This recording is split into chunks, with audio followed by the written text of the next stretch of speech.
Kalau bau amis itu jinnya itu nyerupain yang agak buruk rupa gitu, kayak gimana.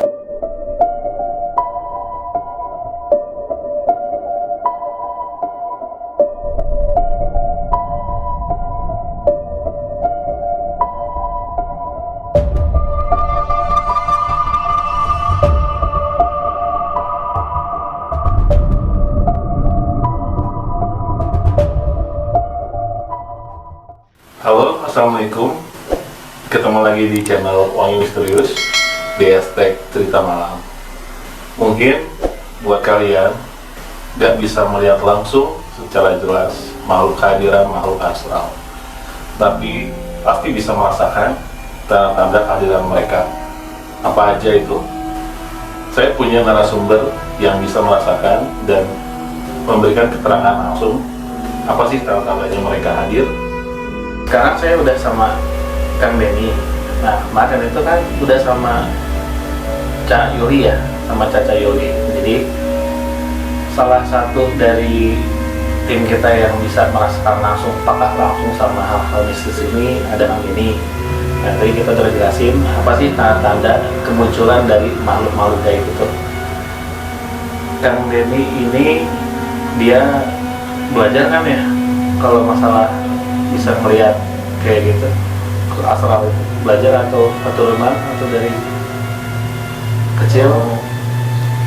Gini ya, tadinya sih cuman pengen coba-coba aja bantu-bantu orang yang dimana kerasukan atau gimana gitu. Awal mulanya Awal mulanya, tapi tiba-tiba nggak tahu kenapa gitu. ditekunin. Iya, jadi tahu datang sendiri atau gimana nggak tahu itu. Apa keturunan, apa dari leluhur gitu, leluhur gitu, nggak tahu sih. Cuman yang taunya tiba-tiba kok bisa gitu. Jadi bisa otomatis melihat aja gitu. Jadi kayak awalnya cuma coba terus malah jadi bawaan gitu ya. Jadi gini kan, jadi saya pengen ngebahas sambil ya ngasih tahu buat yang nonton juga apa sih tanda-tandanya gitu kan, karena kan nggak semuanya orang bisa ngeliat kan ya. Jadi mungkin minimal ada ilmu buat mereka yang nonton. Tanda-tandanya ini salah satunya tuh muncul kecium bau darah itu biasanya kan amis kan ya. Ya. Itu Kang Denny nanggapinnya gimana tuh kalau bau darah itu tuh biasanya apa sih yang muncul? Biasanya kalau bau darah itu identik ya dari sosok yang agak-agak jahil sama manusia gitu.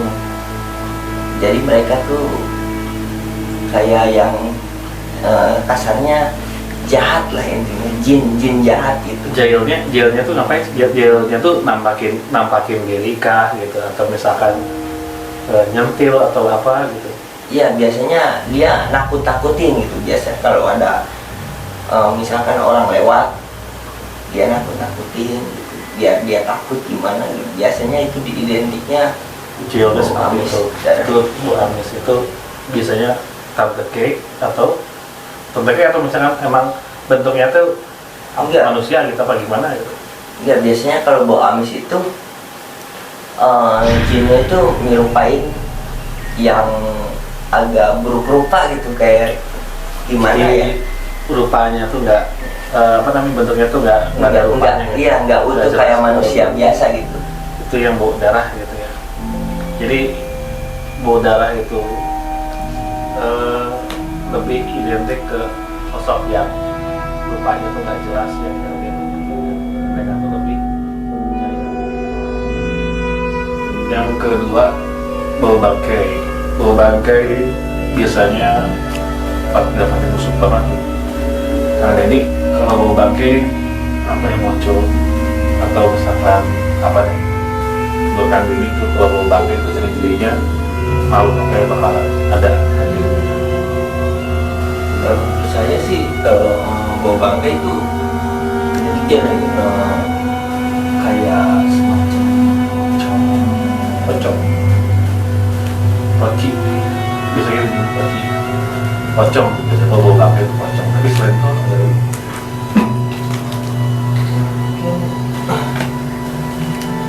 kayak semacam kuntilanak tapi yang udah bukannya hancur, kayak yang udah lama busuk Tidak, itu biasanya identik dengan bau bangkai.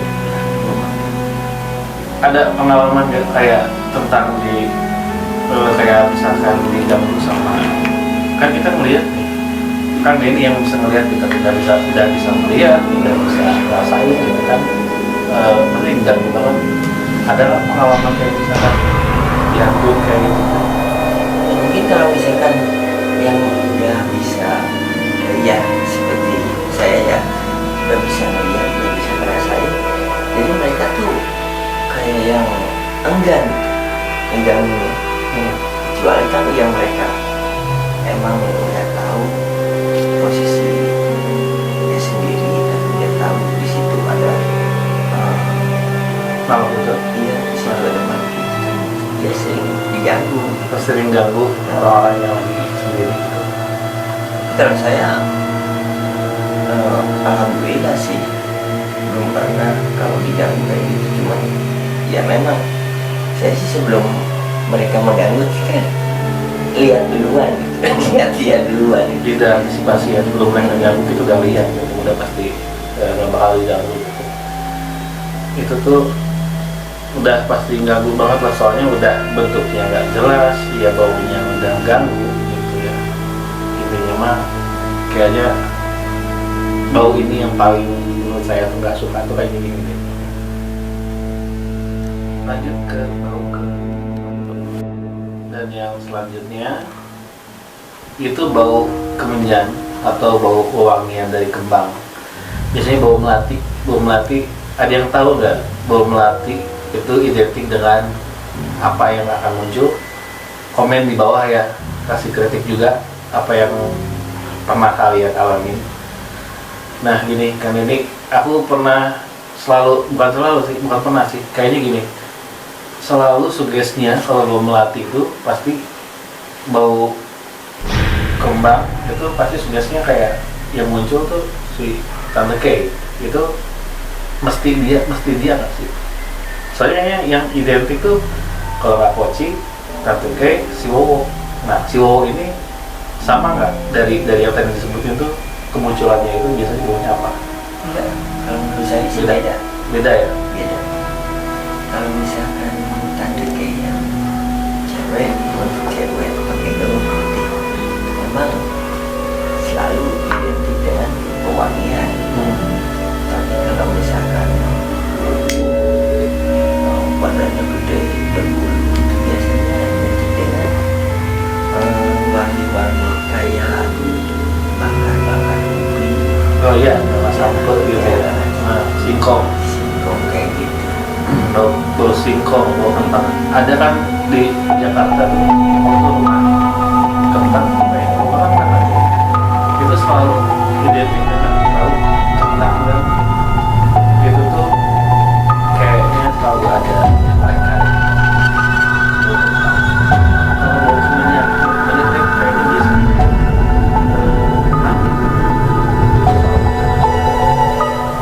Ya, biasanya kayak gitu sih. Sebenarnya sih kemenyan tuh bukan sarana buat manggil sebenarnya dari dulunya. Itu cuma buat wewangian, cuman terkadang orang-orang tuh mitosnya setiap wangi kemenyan tuh biasa identik dengan manggil. jadi salah artikan Iya, salah. jadi kemenyan itu bukan memanggil sebenarnya, tapi sekarang dipakai untuk manggil. Pernah manggil nggak sih? Kita pernah eksplor dan pernah panggil ya itu, tapi nggak ada muncul, bukan nggak ada muncul, mungkin mereka muncul tapi nggak ketangkap kamera ya. Soalnya aku sendiri aku belum lihat, cuman Kang Denny yang lihat sih sebenarnya. Ya sebenarnya eksistensinya sih ada, cuma mungkin belum tertangkap kamera aja. Nah, kalau ini sih sebenarnya kalau misalkan kita lebih teliti lagi mungkin bakal ada ketangkap kamera. Mereka itu senang mendiami tempat-tempat yang seperti apa itu kalian? Biasanya sih kalau menurut saya yang pribadi, mereka tuh senang dengan tempat-tempat yang lembab, Yang membuat biasanya kumuh, kotor. Ya seperti itulah. Mereka nggak mau kalau misalkan kita menempati lokasi rumah, tapi tiba-tiba kan orang kan beda-beda ya. Ada yang suka bersih, ada yang jorok, kayak gitu. Jadi cenderung lebih suka ke tempat-tempat yang kotor. Ya. Tapi rumah yang bersih pun ada tuh, ada yang gitu kan? Ada ya. Ada. Cuman mungkin kalau yang bersih itu timnya jin-jinnya enggak terlalu jahil gitu. Nggak terlalu jahil. Tempat yang kotor dan yang bersih pun ada, selalu ada, mereka selalu ada. Jadi setelah sama seperti pembahasan yang kemarin, dunia kita dan dunia mereka tuh bedanya tipis. Mereka bisa lihat kita, tapi kita belum tentu melihat mereka. Sekalipun kita bisa melihat mereka, tidak pasti kita kabur duluan gitu, karena kita nggak kebiasa gitu. Selain tempat yang bersih gitu, dan yang kotor identik. Kalau kuburan kayak gitu, apa mereka bener nggak sih di kuburan itu mereka ngumpul atau misalkan di bangunan kosong? Kalau menurut saya di kuburan enggak. Di kuburan nggak selalu ada. Karena kalau misalkan kuburan itu tempat yang menetap di kuburan itu baginya rumah. Tapi kalau misalkan di bangunan kosong atau pohon-pohon yang lumayan Bisa. ya kayak pohon beringin, pohon pisang, atau pohon-pohon yang menurut kita kelihatannya angker itu biasanya ya Mereka banyak senang di situ. Kan ini pernah melihatnya. Kalau kita mungkin ngelihat Tante K, nah sekarang si Om K-nya, atau kita bisa nyebutnya kuntilaki. Kuntilaki itu pernah ngeliat kuntilaki? Kalau saya sih belum ya, Belum pernah. iya belum. Kalau pribadi saya belum. Cuman kalau menurut cerita-cerita itu teman-teman saya sih pernah. Bentuknya kayak gimana? Lupa wujudnya tuh. Wujud dari kuntilaki. Ada yang sama sih kayak kuntilanak, cuman mereka ada beda dari makhluk aja. Ada juga yang kepala di bawah dan kaki di atas. Di atas timbang. Ini kayak model kayang. Iya. Jalannya kayang, rambutnya panjang, mukanya tetap laki-laki gitu. Kayak gitu. Jadi itu tuh bentuk dari perwujudan kuntilaki. Cukup segitu aja pembahasan kita tentang kemunculan mereka, tanda-tanda kemunculan mereka dan perwujudan mereka seperti apa. Juga kayak apa ya, mereka bersarang di mana. Cukup segitu aja. Nanti kita lebih lanjut dengan explore di hashtag Jurit Malam. Nah, di sini saya udah mempersiapkan boneka ini. Boneka ini yang bakal jadi media nanti di hashtag Jurit Malam. Gimana ceritanya? Tetap ikutin terus. Yang belum subscribe dulu. Jangan lupa dibantu di like-nya dan share juga kalau kalian suka dengan channel dan konten-konten horor kami. Mohon dukungannya.